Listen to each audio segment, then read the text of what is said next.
Беспорядки, которые произошли в Жанаузене и Шельпе, вызвали шок у всей страны. Известные общественные деятели Казахстана призывают соотечественников к единству, а молодых людей просят не поддаваться на провокации.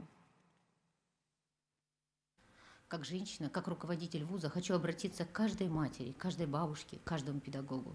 Давайте сегодня и сейчас объясним нашим детям, нашим ученикам, что сила наша в нашем единстве, благополучие в огромном трудовом усилии целого ряда поколений.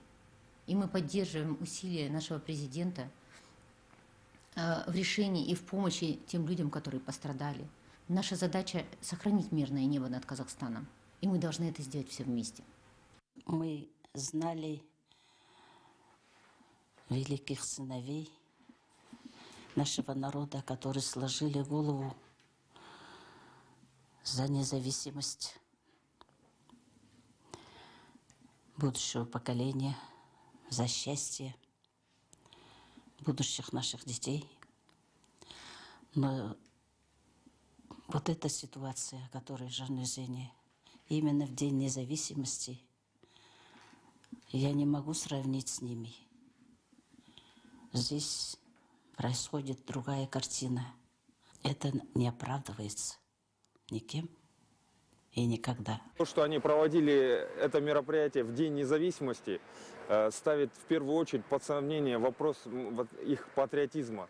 То есть они противопоставили себя всему народу Казахстана. И мы, молодежь Алматинской области, молодежь республики, всецело осуждаем это действие. Мы, старшее поколение, пережили более сложные времена. Годы Великой Отечественной войны, послевоенная разруха, все надо было восстановить. И сейчас, когда Казахстан отмечает свое 20-летие независимости, добился небывалых успехов, никак не укладывается в голове тот факт, который произошел на западе Казахстана. Сейчас говорят, что будет разбираться, комиссия создана, что будет это помогать семьям погибших.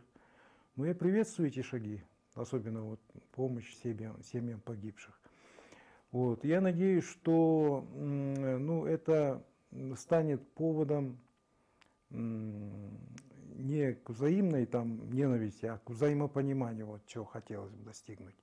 Потому что мы же действительно единый народ, мы казахстанцы, перед нами стоят одни и те же цели. Мы никто не должны быть в стороне. Мы должны воспитывать нашу молодежь, мы должны воспитывать в них казахстанский патриотизм, потому что патриоты так бы не поступили в такой знаменательный день. Я осуждаю. Кроме этого, я бы хотела выразить, знаете, глубокое, искреннее сочувствие семьям погибших мирных жителей. И люди, которые, значит, вот так поступили вне закона, они должны понести очень серьезное наказание, чтобы ни другим не повадно было. Мы с болью в сердце, с тревогой восприняли происходящее в Жанаузене. Попытки экстремистов, можно даже сказать, провокаторов народа, дестабилизировать обстановку в нашей стране, вызвали возмущение среди всего казахстанского народа.